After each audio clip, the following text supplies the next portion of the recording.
A historic house in Coeur d'Alene is on the move, and we're not kidding. They're literally moving the entire structure. The incredible video you have to see.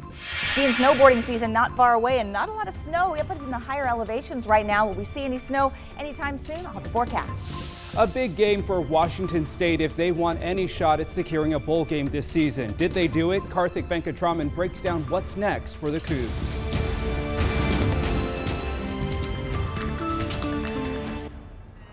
Well, check this out. History made its way through the streets of Coeur d'Alene this morning while spectators watched, stunned that this giant house even fit through the city street. It's good to have you here with us. I'm Tim Pham. We're going to tell you more about that story coming up a little bit later in the show.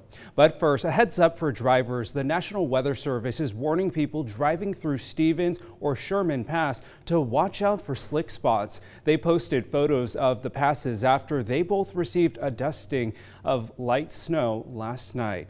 Well, no snow here in the Spokane area, but plenty of gray clouds today, but dry so far. Meteorologist Michelle Boss is in the Weather Center tonight. Michelle, can we expect any rain anytime soon? It looks like we could see a little bit of rain this evening, but even with the gray skies, it's been dry for the entire day. As we take a look at Doppler radar right now, we're seeing a little bit of wet weather mainly across the northern counties of Washington and the Idaho Panhandle, where they've seen anywhere from a couple of hundredths of an inch to about a tenth of an inch. Just starting to get a little bit of light rain out in Deer Park. Snow levels are still pretty high. So Sherman Pass, which we just saw a minute ago, that's above 5,000 feet. So those snow levels are going to actually continue to rise over the next 24 hours. So only the highest elevations above 8,000 feet going to see any snow. The rest of us will just see plain old rain, and we're looking at that rain to move in a little bit this evening and overnight, and a better chance tomorrow morning here in Spokane. Currently temperatures in the lower 40s right now, average high 41, so it probably didn't feel very warm today, but we did come in above average. Air quality was good earlier this afternoon. It's back in the moderate category, and we can expect it to kind of oscillate between good and moderate over the next couple of days. A few sprinkles this evening, otherwise cloudy skies and very mild temperatures during the overnight hours. We should see highs near 50 tomorrow, even with some wet weather. 49 on Monday, and Tuesday will be the last wet and mild day before things start to dry out. Michelle, thank you. A devastating update to a story we've been following all week. Rescue crews with the Pend Oreille County Sheriff's Office found the body of a missing Colville pilot this morning. Stevens County Sheriff Brad Mankey identified the pilot as 67-year-old Terry Coleman. Crews found his body in Sullivan Lake in North Pend Oreille County, but they are still searching for the Cessna 182 Skylane aircraft in the lake. He left the Colville Municipal Airport around noon on Monday. Coleman's family reached out to authorities when he did not return as scheduled. The National Transportation Safety Board will continue the investigation with the Pend Oreille County Sheriff's Office. Meanwhile, the Moses Lake Police Department needs help identifying a man who was hit by a car last night. The man is either Hispanic or black, in his late teens or early 20s, with medium-length curly black hair. He has no tattoos, and he is about 6 feet tall and 230 pounds. The collision happened on Nelson Road near Balsam Street in Moses Lake. The police department there asked anyone with information to call the number there at the bottom of your screen. To a health alert now, staggering new numbers emerged this week from the CDC on fatalities from antibiotic-resistant infections. They listed 18 germs in total in the report. It found antibiotic resistance led to more than 3 million infections and 48,000 deaths each year. Seattle Children's now says 10 of its main operating rooms will remain closed until next year. It comes after a potentially deadly mold was found again in the hospital. Since last year, 1 patient died and 6 others have been infected by Aspergillus mold. The hospital now says it will install a new custom air filtration system. Well, on the topic of kids' health, a new study finds kids in the U.S. are developing unhealthy eating habits at an early age. Researchers found nearly 2/3 of infants and almost all toddlers consumed added sugars in their daily diets, primarily in the form of flavored yogurts and fruit drinks. The CDC reports that there are more than 2,000 cases of lung injury related to vaping and at least 42 deaths. In King County, health officials confirm another case of severe lung disease linked to vaping. The patient is a man in his 20s. They are still trying to figure out what products he used. This latest case brings the total number of confirmed cases in the state to 15. Last week, the CDC announced investigators found the chemical vitamin E acetate in the lung fluid in nearly 30 patients. Now, almost 16 months after his death, the silence of his absence is heartbreakingly deafening. Emotional testimony today from the sister of fallen Kent police officer Diego Moreno as a court sentenced the teenager responsible for his death.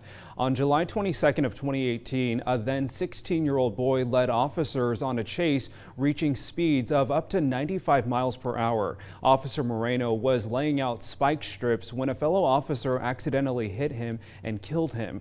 The teen driver reached a plea deal with prosecutors and will be released when he turns 21. Officer Moreno left behind a wife and 2 young children. A Seattle police captain got out of jail within 30 minutes after undercover officers arrested him for solicitation. A police officer went undercover on Aurora Avenue with uniformed backup out of view. Several sources say 53-year-old Seattle Police Captain Randall Woolery stopped the undercover officer and offered her $40.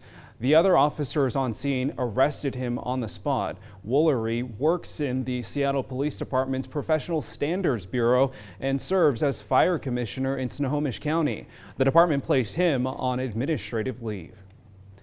More than 2 weeks after I-976, and we're learning when it will go into effect. $30 car tab fees will start on December 5th. The Department of Licensing says, though, if your tabs expire before then and you want to renew them, you still have to pay the full price. But keep in mind, several local and state agencies brought a lawsuit against the initiative for violating provisions of the state constitution that may affect the timeline. Boeing is settling roughly 150 lawsuits filed by families of passengers killed in the 2 737 MAX crashes. This week, a judge approved 9 settlements. Boeing says it has settled dozens of other claims. The head of the FAA says there's pressure to return the plane to service, but adds his agency will not do so until the MAX is safe to fly. Well, Washington State just came up with a huge win for their bowl hopes over Stanford, 49-22. Karthik Venkatraman joins us now in studio to break down what happened. Karthik?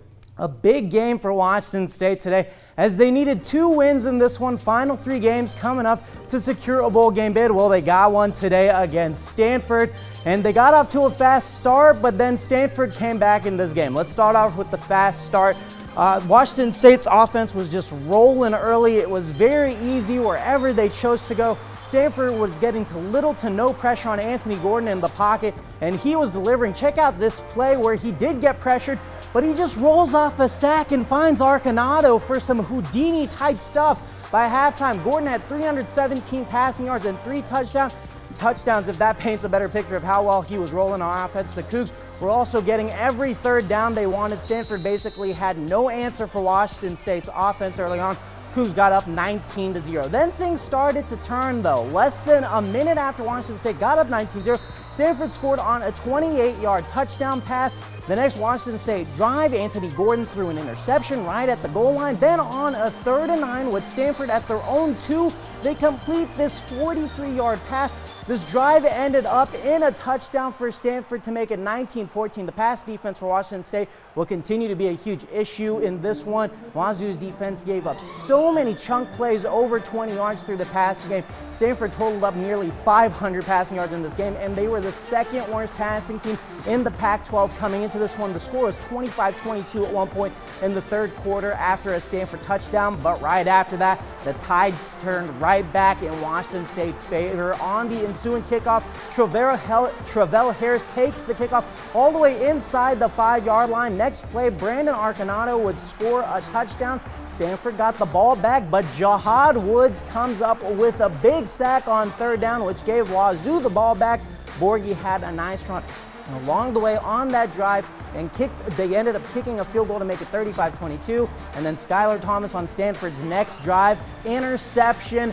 ends it basically. Washington State scored a touchdown to put this game away from Max Borghi, and they won 49-22. So as I said, Tim, huge game for their bowl securing bids. They now have 5 wins, and they need 1 more in their final 2 games. Karthik, thank you. Their hopes are still alive. All right, still ahead tonight, new developments in the impeachment inquiry into President Donald Trump's dealings with Ukraine. A senior White House budget official testified privately today about the freezing of millions of dollars worth of military aid to Ukraine. That and more key details coming up.